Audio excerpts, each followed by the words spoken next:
Hi, I'm Zibby Owens, and you're listening to the award-winning podcast, Moms Don't Have Time to Read Books. If you like this podcast, you will love my new anthology called Moms Don't Have Time to Have Kids. Check it out, and you'll hear from 49 authors about all sorts of things moms don't have time to do. All the authors have been on this podcast. Also, check out my TikTok, @with Zibby and Tracy, my other podcast, Sex Talk with Zibby and Tracy. Check out Moms Don't Have Time to Write on Medium. And of course, my new publishing company called Zibby Books. And now back to our daily author interview site and a quick hello from some of my kids. Hi. Hi. Hello. Enjoy the show. Naomi Krupitsky is the author of The Family, which, by the way, was so good. I listened to this on audiobook, and she's just amazing. Anyway, Naomi was born in Berkeley, California, and attended NYU's Gallatin School of Individualized Study. She lives in San Francisco, but calls many places home. The Family is her first novel.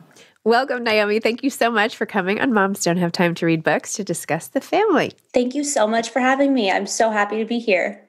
Yay. You said you've had a month off from doing events. I feel like there was this huge media storm around your book and everything, getting it chosen and by major book clubs. Like, it's been amazing for you. So what is it like now that you've come off the ride for a second? Yeah, I mean, it was a month unlike any month that I have experienced in my life, the month of November. I simultaneously was navigating just feeling like so grateful that the book is getting this audience. Like, the exposure that I'm getting, the exposure that the book is getting is really rare. And I felt really lucky. And at the same time, it felt super unnatural for me to be in the public eye in that way so suddenly. So I feel a lot more like myself now. If we had talked a few weeks ago, you would have gotten this like shell of a person. And now I feel more like a human being. But it's been really wild and really exciting. Maybe this is what I should do. I should just always schedule my interviews like a month or 2 or 3. Or actually, I have been doing that, not on purpose, but yeah, then I get you get more of a human being. Which is good, which is what I want. Yeah. So for listeners who aren't familiar with your book yet, could you tell them a little more about what it's about? Sure. So The Family is the story of Sophia and Antonia, who are 2 young girls growing up in Brooklyn at the beginning of the 20th century, sort of in the middle of the 20th century. And they're best friends. Their apartments share a wall. They really grow up alongside one another. And their families are mafia families. So their coming of age is sort of juxtaposed against the backdrop of Brooklyn really growing and expanding, and also against the sort of danger and deception and excitement inherent in their families' jobs or cultures. I listened to this book, by the way, and I did it on many walks up and down this big hill. So every time I did it, I'm like, okay, let's see what the girls are up to. Like, they would come, they like came on me on the walks with me. I was struck particularly by listening to it. Like, your writing is so good. Like, it's just so good. Like, some of the sentences just took my breath away. So I feel like you are just, obviously you've been recognized, but you have so much writing talent. So I love when great talent is recognized. So anyway, just wanted to say that. Thank you. I really care about language. It's important to me. And so I'm really grateful that some people are connecting with that. And I will just like slide in here that the audiobook for this book is incredible. It's read by Marin Ireland, who I threw out there as a name that, like, in my wildest pipe dream, this is who would narrate my book. And she agreed to do it. And so I just, at any moment I can, I tell people, like, listen to it. It's so good. It was so good. It was great. It was great. So great. Yeah. You did such a good job too of all the different characters, right? Like, I just think about them and the scenes that they were in, or like the scene in the hotel or the house or whatever, like by the water when one character gets, taken out of the book, so to speak. And really good non-spoiler. It's hard to talk about. The aftermath of that loss as well. And I won't say who or anything, but just the way you depicted the effects of that in the home, especially, and on the widower were just so profound. And you could just see it. You said things like, the indentation in the couch from where this person would sort of sit all day, and like the way her skin was sort of frozen in her hands, and like just all these tangible things that, you were just like right in there in both the apartments. Then you would like go across the way and you would go to the big boisterous Sunday dinners or some, and have all of that. So I don't know. incredibly immersive. How did you learn to write this way? Is this something you've always done, or like, has it always come naturally? Have you always loved kind of the visual elements of writing? That was like a lot. I'm sorry, I'm rambling. I love hearing all of that. I mean, I'm getting better at taking compliments about my writing, but it's still a little bit like I want to crawl under the table and then go like, thank you from down there.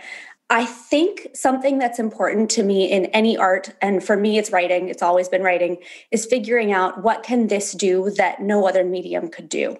So for me in literature, it's this kind of immersive storytelling where you can be in the physical space and you can also be in the heads of the people who are there. And the emotional topography can have this almost physical effect on the room. And I think that's something that, at least for me, that writing has always been able to do, that fiction has always been able to do, that I don't think any other medium can do. And so when I'm writing, I'm really thinking like, I don't know if I'm thinking while I'm writing, but while I'm editing and while I'm thinking about what's important to me, it's what can I tell? How can I tell this story through writing in a way that I would be unable to tell it in any other medium? So that's definitely present for me. And I think that has a lot to do with how the breadth of each moment and sort of the way that I'm dipping into different characters' heads and dipping into the physical space and dipping into the past and just like trying to bring the moment into this like three-dimensional or multi-dimensional, almost tangible thing, if that makes sense. Yeah. That was like a rambling answer to a long question. That's okay. Good. So. I feel better. That's so interesting how emotions change the physical topography of a place. That's a really interesting way to look at it. You know, because you also write about people's relationships, right? It's not just you're describing a character. It's all these like interwoven friendship, like the friendships even between the two girls and all that unspoken ebbing and flowing as people age, right? And different friend groups. And yet you totally captured it. Like the wishing that, you know, Sophia would ask something about Antonia and should she reveal this or should she not? And just, you know, the friends at school and how they were so close together. And then at the new school had their own lives. And then when they got intimate with guys, like what that was like. And anyway, so when you're thinking about sort of depicting relationships among your characters, how do you, it's one thing to imagine the characters, but it's another to have them all be interacting in this little ecosystem. So just, I don't know, tell me a little more about that. So this is my first novel, and it really like spiraled out of control in a way. I mean that in a loving way at this point, but I started with these two girls, and then really quickly I realized, well, in order to know them, I have to understand their parents, and then I have to understand their parents, and then I'm going to understand their children, and I'm going to see how their children were formed by them. And a lot of my editing process was my editor going like, okay, like we cannot do 6 generations. It's not going to work for this novel. You can know all that, but the readers don't need to know all of that. And I think, so the reason I said it's my first novel is because I don't know if this is something that will always be at the fore for me, but for this novel, I wanted to know the characters for their whole lives. Mm-hmm. And so Sophia and Antonia were going to have a lifelong friendship. And I knew that. And I knew that to keep it interesting, it was going to have to feel real, and it was going to have to ebb and flow the way that a real friendship would. And so I think one of the things that people connect to and that was important to me is the juxtaposition on the one hand of these little moments where Antonia really wishes that Sophia would ask her something, but she won't. And then on the other hand, getting to see them over such a long period of time makes you feel like you understand their friendship in a different context. And it's how I think about my friendships and my long-lasting relationships. On the one hand, these little tiny kind of crystal clear memories that feel like a turning point. And on the other hand, like how are we the same people and how are we also different people than we were 10 years ago? And how is this the same relationship? But since we're different, how is it also a totally different relationship? And how does the relationship become sort of its own character? Yep. So I thought about that a lot, and I'm really glad that a lot of it came through. Even how you brought in World War II and the Holocaust and the one Jewish character who comes over and he's working in the deli and how he ends up where he ends up, like from the very beginning through. So, and how even the family and all of the people reacted and how opportunistic were they going to be, and just to see all that develop, like to see the business angle that they saw, and to know like this is what it was like in the US at this time with all this going on. Because I always find myself wondering, like so much of historical fiction takes place in Europe or where it was going on, but there's not a lot, or maybe I just haven't read it lately, or in the US, like where it's removed, but it's still, of course, a huge thing. But how do you process that? So did you have an interest in that time period, or did you have to do research or talk to people, or I don't know? I definitely, so I ended up doing World War II kind of as an accident, because the book started when it did. And then there was no way, that they were going to be teenagers during World War II. And so it ended up being sort of fortuitous, because it was this really tense, incredible time in history. And then also a really tense, like intense time for them. They were 16 or 17. And so that ended up working really well in concert. And I definitely tried to pair like what was going on in history versus what was going on in their lives, so that it felt like political tensions in world history were sort of interacting with the ebb and flow of Sophia and Antonia's lives. I did some research. The research, people always want to hear about the research. And it's so funny because internet research is like, I can go on YouTube and I can hear the radio announcement from D-Day. I can look at Brooklyn, like a specific block in Brooklyn, and then I can look at it 10 years later, a photo of it. So in some ways, research wasn't this like big digging process. I would get to a point and I would realize that I needed context, or that I didn't understand what it would have felt like at that moment. And I would do a little digging around and usually get down a path or two that ended up not mattering, an internet hole. And then I would be able to sort of take out the context that was going to help me shore up the world that I was building. And I think in terms of creating a world that feels real, a lot of it just has to, at least my argument, what I think is that a lot of it has to do with commitment. So my commitment to the world, if I say, this is how they felt, and I say it in a way that you as the reader believe that they felt that way, then it feels true. So it's not, it is of course about real events that happened in history. And I did do research in that regard, but a lot of it is just about creating a world that feels immersive enough that readers are willing to take a chance on it. Yep. Like a speculative novel can feel real in that way. And so I think that's more what I was going for. Interesting. I loved how you depicted the power, like similar to Sopranos, which I'm sure you got that like a trillion times. But when you see the backstory of somebody where nobody is all good or all bad, and you see the humanity behind someone and the intimate moments where, Sophia's dad, there was something like he was rubbing her mom's back, or there's something with the shoulders, or there was like this one little moment. And I was like, wow, that is like I'm in there, and like him trying to fall asleep one night next to her. You just like, they're so human. Everybody is so human. I'm not describing. It just was really amazing, because it felt like I was living and breathing in these spaces. So I don't know. Bravo. Thank you. And I of course I took a lot from The Sopranos, although I actually had not finished the series until like 2 weeks ago, because I was sort of watching it as I was writing, and then I would have to take a long break because I knew I was going to get this comparison, and I wanted to not just write The Sopranos. So I had to keep myself away from it a little bit. But of course, what I think The Sopranos is so masterful at is making you love these people who are murderers and criminals. And I think that's what makes the world a better place. Like that empathy that art can give you for somebody who you think you might otherwise have nothing in common with. Yep. And that ability that art has to make you ask, like, well, what would it take for me to do something violent to protect my family? Because there's a line for everybody, I think. And I think people who have a really like rigid moral reaction and they're like, well, they're criminals. Like, I often feel like those are the people that that like could stand to think a little bit about where their personal line is, like what they would do in a situation where you're called on to do something you never would have thought. Like, what would it take for you? So I wanted you to be able to relate to them. I wanted you to be able to feel like you understood why they were doing what they were doing, even when you disagreed with it and even when it felt really sort of different from what you thought you might do yourself. So where did you come from? Where did you grow up? Like, what was your family like? How did you develop into you? Like, sure. So I was born in Berkeley, California. I spent a lot of my teenage years going back and forth between California and Alaska, where my dad moved when I was like 11.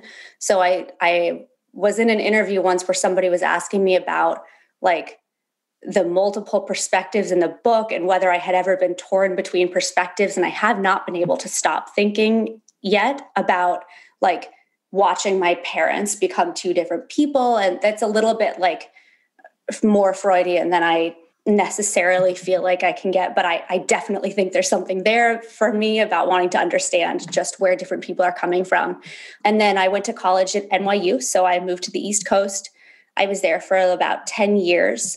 And I came back to San Francisco in 2018. I sold this book in the summer of 2018. I was traveling, and then I edited for about 2.5 years when I got back. So that was a really, really long, intense process. so you didn't get an MFA? I did not get an MFA. I applied to art school, to MFA programs. I applied to only a few, and I didn't get into any of them. And I spent like 6 months being really bitter and depressed about it. And then I started this book. So wow. I would. Turns out you didn't need it. I mean, I think people sometimes gain a really invaluable sense of community from their MFA programs.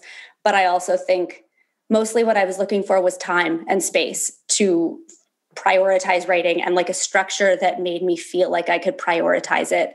And I've had to just figure out how to do that for myself. And what kind of, were you doing anything writing related or adjacent those 10 to 15 years before it came out? I mean, most of my post-college years, I did different kind of odd jobs, some related to writing, some not, all of which gave me time and space to write. So I worked for like weird little startups. I did work a little bit in publishing for a while. I worked as a nanny a lot. I taught yoga, just anything I could do to like pay my rent and give me free time. I keep interviewing authors who said that they were a nanny at some point, and I'm like, where were all these great people when I've been looking for nannies for my kids? Well, I don't think I was an exceptional nanny, actually. When I think back on it, I think I wasn't like the greatest nanny of all time, but I did really appreciate the time and space that kind of work gave me. And I really like kids. I think kids are honest and they're weird and they're cool. And I think like being exposed to that can make you a better artist. And I shouldn't have said that. I have amazing women who have been childcare providers. I assume that now you've found some. Yes. Oh my gosh, that's funny. So when you were writing this, did you show it to anyone regularly? Did you just sort of toil away privately at night on your laptop? Or what was that like? I mean, that's like the biggest, most intense part, I think, for me of writing a novel is every morning getting up and convincing myself to work on this thing that's sitting on my computer, that's getting to be 50,000 words long or 60,000 words long, that I've been working on for 2 years, that I don't even know if it's really a real thing. It's a mental gymnastics that I can't really believe that I did when I look back on it. And I think that as daunting as it is to write a second book, not having to do that is such a privilege that I kind of feel like I have no excuse. I did show it to people. I have a really supportive and smart partner who's one of my first readers. My mom has read the book maybe more times than I have. I have really good friends that I can send it to. But there's something so intense about writing a book and not knowing if it'll ever be anywhere other than on your laptop. And in some ways it's really freeing. And in some ways it's just like inconceivably crazy to have spent so much time doing something and not know where it's going to end up. And I know it's your first novel, but did you try another draft and just put it away? Like, did you try short stories, or this literally was just like, hey, I think I'll try to write? And no, this is like another in a series of many, many things that I've done. So I've written poetry, I've written short stories. I wrote like a sort of novel length collection of short stories at the end of college. Just like, I think I always wanted to write a novel, but it was so intimidating. And I I had never started something that kept my attention for long enough. And so my whole life was leading up to writing a novel. It wasn't like one day I sat down and thought I'd try it. And I was like, wow, that's humbling if that's the case. No, not at all. Wow. And so you just obliquely referenced a second book. Tell me about that. The second book, I mean, it's not a book. It was one of my senior college projects. And it was a series of short stories, kind of interconnected narratives. Like they all took place in the same town, each of them based on a different story from Greek mythology, but like very loosely based. Like it took place in a southern town in a modern time. And there was like this old crazy lady that I based off of, I took inspiration from the story of Medusa and all of these different things to sort of, I really like that kind of reinterpretation of a classic trope or an archetype. So I've spent a lot of time thinking about that. I would not call that a second book. But no, I actually meant that was really interesting. I meant like that one might be coming next. Oh, I would love that. Yeah, I have not started one. I know lots of people that by the time their book comes out, they're like, yeah, I have a draft of my second book. And it took me so long to write this book.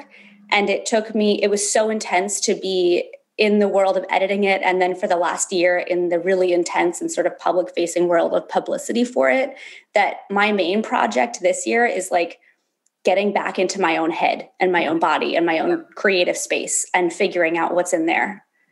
And I'd be happier if I was writing.